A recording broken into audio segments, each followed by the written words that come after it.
O meio religioso é até engraçado às vezes. Há tantas denominações religiosas, tantas igrejas, e todas dizem que professam a verdade, e todas dizem que são a igreja verdadeira. E às vezes a gente fica pensando assim, a gente fica até meio confuso. Mas há muitas coisas que as próprias pessoas que frequentam a igreja, elas têm dúvidas e ficam ansiosas para que essas dúvidas sejam esclarecidas. É o fato de que no meio do cristianismo há muitas interrogações, porque tem igreja que é contra, mas muito contra mesmo o fato de pastor receber salário na igreja. E já fizeram essa pergunta para mim várias vezes. E eu sempre digo a mesma coisa. A palavra de Deus, ela tem um equilíbrio. A palavra de Deus, ao mesmo tempo que ela dá o direito apostólico, seja do pastor, seja do pregador, o missionário, ter o direito ao salário, isso não é também um mandamento que todos devem ter. Porque veja bem, o apóstolo Paulo anunciou o evangelho de maneira gratuita, mas isso foi uma opção dele, porque o evangelho foi imposto para ele pregar. Não foi algo que ele decidiu de vontade própria. Eu vou ser um pregador. Ele mesmo diz lá em 1 Coríntios capítulo 9, você pode ler, que você vai ver. Ele diz, se eu pregasse o evangelho de maneira espontânea, eu teria salário.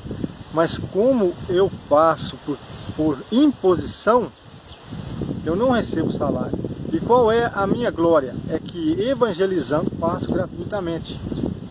Mas nesse mesmo texto de 1 Coríntios capítulo 9, você vê que Paulo ali defende de unhas e dentes o direito do apóstolo comer e beber às custas da comunidade. Porque quando você começa a ler o texto, você vê que Paulo fala assim, não temos nós o direito de comer e beber? Não temos nós o direito de levar conosco nas viagens uma esposa cristã, como os irmãos do Senhor e Cefas? Então você vê ali, ele está defendendo esse direito. E ele diz, aqueles que ministram no altar, porventura não comem também do altar, relatando lá Deuteronômio capítulo 18, verso 1 e 2, onde Deus deu o estatuto de que o levita deveria viver daquilo que fosse oferecido no altar, pois o levita não tinha herança em Israel. Então tudo aquilo que era oferecido ao Senhor, ele tinha parte naquilo. Então Paulo vem colocando várias coisas, mostrando que aqueles que pregam o Evangelho devem viver do Evangelho, porque a pregação do Evangelho lhes confere o direito.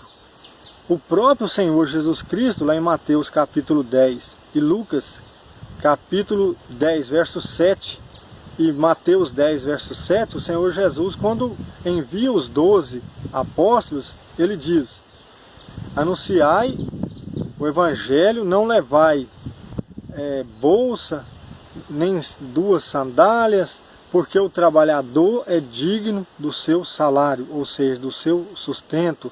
Na casa em que chegar e ficar ali, comer de tudo que vos for servido, porque o trabalhador é digno do seu salário. Então nós vemos em vários lugares da Escritura dando esse direito. Então, o pregador que prega o Evangelho, ele tem o direito. E qual é o erro então? O erro é o mau uso desse direito, pois nós vemos pastores que ganham salários extraordinários, enquanto pessoas comuns, crentes em Deus, crentes em Jesus Cristo, estão lutando de unha e dente para ganhar aí um salário mínimo, uma mixaria que não chega nem a R$1.000. Aí o cara vai pregar o Evangelho e está ganhando 5.000 por mês. Isso é um abuso. O Evangelho para muitos hoje virou um comércio, virou uma profissão. O cara tem plano de saúde, tem inúmeras vantagens que são poucos os membros da igreja que têm essas regalias, vamos dizer assim. Porque você pode ver que muitas das vezes a pessoa ele quer estar num padrão de vida da mais alta sociedade. E não foi isso que Jesus ensinou. Eu não sou contra. se obter o salário da igreja. Eu sou contra o mau uso disto. Porque imagina, uma cidade pequena, ou seja ela também grande, de acordo com a necessidade daquele que estiver ministrando a palavra ali, a igreja deve suprir aquela necessidade. Mas nada além disso. Nada além disso. E ele deve trabalhar na obra. O que é trabalhar na obra? Visitar os enfermos, evangelizar nas casas, estar buscando membros para a igreja. Então, se essa pessoa vai trabalhar de tempo integral na obra, ela deve ter um salário. Porque ela não terá tempo para trabalhar em outras coisas. E se ela não tem tempo para trabalhar no campo, na roça, como um operário, em qualquer que seja a função, como que ele irá colocar o pão de cada dia na mesa de seus filhos? Então é lógico que a igreja deve lhe pagar um salário. Eu fico pensando que, certa ocasião, eu ouvi um testemunho de um pastor dizendo que um pastor foi oferecido para ele um salário de R$ 1.500 para ele pregar numa cidadezinha perto aqui mesmo da região de Alvarenga. Ele recusou, achou que era pouco. Aí eu parei e fiquei pensando, peraí, uma pessoa, um trabalhador comum, trabalha 20 dias no mês, pegando 7 horas, parando 4 horas da tarde, no sol quente, ou até mesmo debaixo de chuva, para ganhar aí na época, o dia de serviço estava a R$ 50, para ganhar R$ 1.000 por mês, e o cara, para pregar a palavra, ele achou que 1.500 estava pouco. Deus é de me perdoar, mas essa pessoa não tem o dom de Deus. Ele faz do evangelho uma profissão. Porque se a pessoa tem um chamado, ele prega de graça. Mesmo que a gente tem que ver a condição. Talvez a igreja não tinha uma possibilidade de pagar mais. Então, é algo que tem que ser estudado, é algo que tem que ser visto. Porque tem despesas, tem aluguel, tem carro para andar, tem tudo. Mas também 5 mil por mês, 10 mil por mês. Igual um tempo atrás, uma pessoa virou para mim e falou assim, você podia ir para a igreja X, lá um pastor está ganhando 8 mil por mês. Eu falei assim para ele, você está me ofendendo, porque eu não tenho o intuito de ganhar dinheiro com a pregação do evangelho. Eu prego de graça. Então veja bem, tem direito? Tem. 1 Timóteo capítulo 5, verso 17 e 18. Paulo diz a Timóteo, aqueles que trabalham no ensino da palavra são dignos de dupla honra, porque o trabalhador é digno do seu salário. O próprio Senhor Jesus conferiu esse direito aos apóstolos, aos pregadores do evangelho. Então, o que está errado é o mau uso do direito. Pessoas que têm uma vida financeira ótima, que não depende da igreja, muitas das vezes estão ganhando salários altíssimos da igreja. Então essas pessoas irão responder diante de Deus por essa má administração das coisas de Deus. Outra coisa também que as pessoas sempre ficam perguntando, por que padre não casa, o pastor casa, a pessoa que prega o evangelho tem direito de casar? Como é que funciona isso? Meus irmãos, isso é muito simples. Cada um recebe um dom, e é isso que a Bíblia ensina. O problema da igreja evangélica é que a igreja evangélica tabelou de uma forma também que está errado. Por que eu estou dizendo isso? Porque quando você vai para a Bíblia, lá em 1 Timóteo capítulo 3, quando Paulo dá a ordenança, questão da formação dos bispos, os diáconos, ele diz que tem que ser casado, que o bispo tem que ser casado, saber governar bem a sua casa. Mas isso não é uma lei imutável. Por que não é? Porque o próprio Paulo não era casado. Então veja bem, se a igreja tem o ministro, e esse ministro é solteiro, Mas o que tem que ver, assim, ele é solteiro porque é um dom que ele tem ou é uma imposição da parte da igreja? É isso que tem que ser observado. Porque se a pessoa tem o chamado de Deus para ministrar a palavra de Deus, sendo ele solteiro, melhor ainda. É isto que Paulo diz em 1 Coríntios capítulo 7. Ele diz lá, bom que todos fossem como eu. Porque ele não era casado. Mas todavia, por causa da prostituição, cada um tem a sua mulher. Então, se a pessoa tem o chamado de Deus para anunciar o evangelho, sendo solteiro, é opção dele, é um dom dele, melhor ainda. Se ele tem o chamado de Deus para anunciar o evangelho e opta pelo matrimônio, é uma decisão dele, isso não impede em nada. Então, o erro das igrejas que impedem o ministro de se casar é porque isso é imposto para a pessoa. Ah, você só pode ser um ministro aqui dessa igreja se você abrir mão do casamento. Você não pode casar. Aí a pessoa tem que decidir. Talvez a pessoa tenha vontade de se casar, de constituir uma família, e ali é colocada aquela ordenança e ele fica dividido. E aí ele muitas das vezes opta pelo ministério, abre mão do casamento e no decorrer da sua vida ministerial ele cai num adultério, ele cai numa prostituição, numa pedofilia. Por quê? Porque ele estava lutando contra si mesmo. Não era algo que ele queria, foi algo que foi imposto. E da mesma forma nas outras igrejas, talvez a pessoa tenha o dom de ser um ministro, mas ele não tem vontade de casar, mas a igreja impõe, você só pode ser um pastor se você for casado. E aí a pessoa quer exercer aquela função, e ele acaba se vendo obrigado a se casar. Enquanto ele não for casado, ele não é ungido pela igreja. Então cada um erra numa parte. Porque a igreja, o que a igreja tem que ter? Equilíbrio. Se na igreja tem pessoas que têm um chamado de Deus para pregar o evangelho, e essas pessoas têm o seu trabalho, o seu emprego, ou têm condições financeiras de pregar o evangelho, sem depender da igreja, glória a Deus por isso.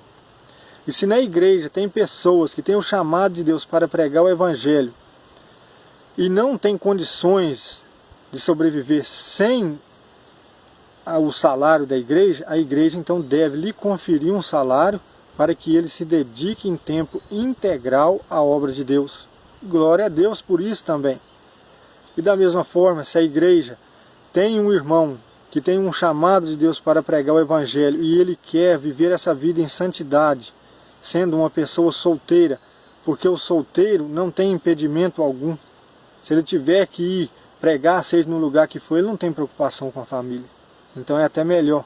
É isso que Paulo diz em 1 Coríntios capítulo 7, que o casado se preocupa com as coisas de casado. E o solteiro se preocupa com as coisas do Senhor. Então se o irmão é solteiro, quer servir a Deus no ministério, glória a Deus por isso. É uma decisão dele. Se o irmão quer servir a Deus no ministério, quer se casar e constituir família, glória a Deus por isso. A igreja tem que ter equilíbrio. A igreja não pode ser uma igreja que impõe as coisas, que tem que ser assim, se apoiando em teologia. Ah, nós temos teologia, eu sou bacharel nisso, eu fiz pós-doutorado nisso, e nada compreendem da Bíblia, porque se a Bíblia fosse compreendida pelos estudos deste mundo aqui, o mundo estava uma maravilha, a igreja não estava dividida como está. Cada esquina que você vai tem uma igreja, e um é contra o outro, é um julgando o outro.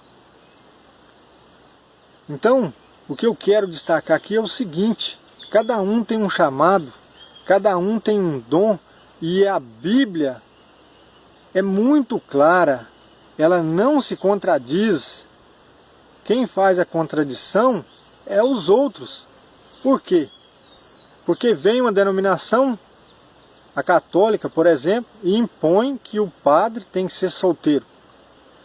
Vem a igreja evangélica e impõe que o pastor tem que ser casado. A Bíblia, ela nos leva a esses dois pontos, mas é o dom da pessoa. Então, cada texto bíblico que você estuda, que você une ele com os outros, com as referências, você vê.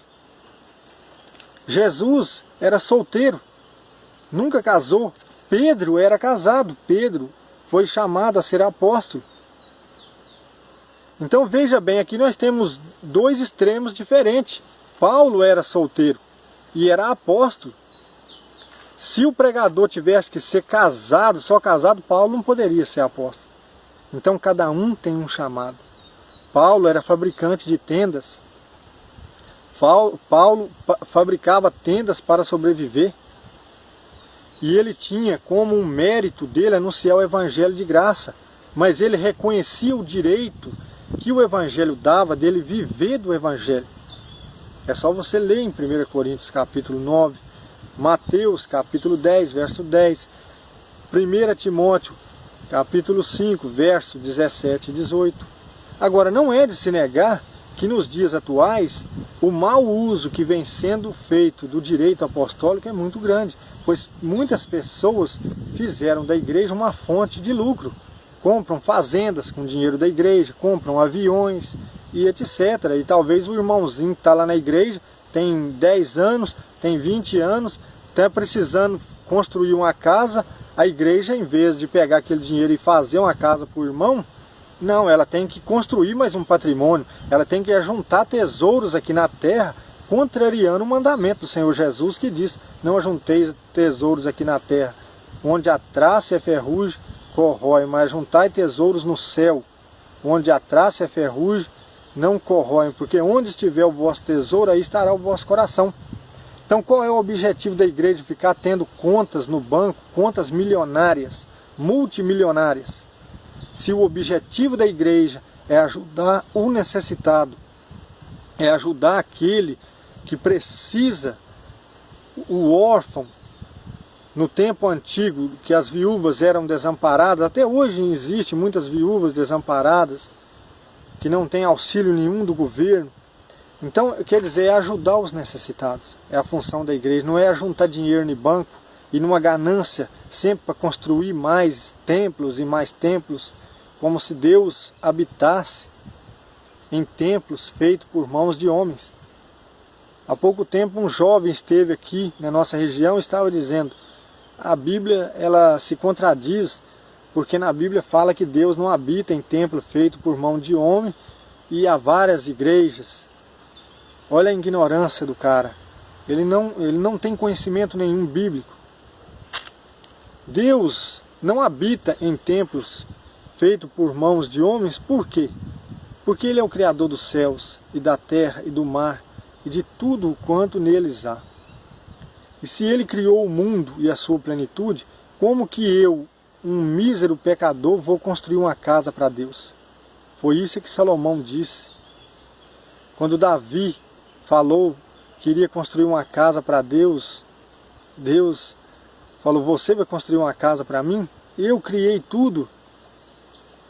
Então o que a palavra de Deus nos mostra é assim: Deus habita em nós. Nós somos o templo do Deus vivente, como está escrito: entre eles eu andarei e habitarei e serei o seu Deus. 2 Coríntios capítulo 6, verso 17. Nós somos o templo do Deus vivente. E qual é o conceito de igreja? O que significa igreja na língua hebraica? Isso é um termo semita, que significa povo santo, assembleia santa, povo eleito. Então a igreja em si não é 4 paredes, mas sim as pessoas que creem em Deus, que creem no testemunho de Jesus. Isto é a igreja. No Antigo Testamento tinha o templo, tinha a arca do testemunho, a glória de Deus habitava ali. Mas quando Deus fez uma nova aliança, agora é nós que somos o templo de Deus. É necessário haver um lugar de reunião? É necessário sim, mas Deus não habita ali. Então, se Deus habita no seu coração, o seu corpo é o templo de Deus. Se Deus não habita em você, Ele não vai habitar numa construção, por mais bela, por mais luxuosa que seja, ele não vai habitar ali. Aliás, quando as pessoas saírem dali, se não colocarem guardas, os ladrões vão e arrombam e roubam tudo. Então veja bem, a Bíblia não se contradiz. Quem contradiz ela é as pessoas, são os doutores da teologia, porque dizem assim, como você está explicando? Você não tem teologia, mas ignoram que a palavra de Deus ela é inspirada e o Espírito Santo é quem dá o entendimento para entendermos. Então são algumas coisas que eu queria colocar aqui e em breve estarei falando sobre mais coisas mais detalhadas. Que Deus te abençoe, em nome de Jesus.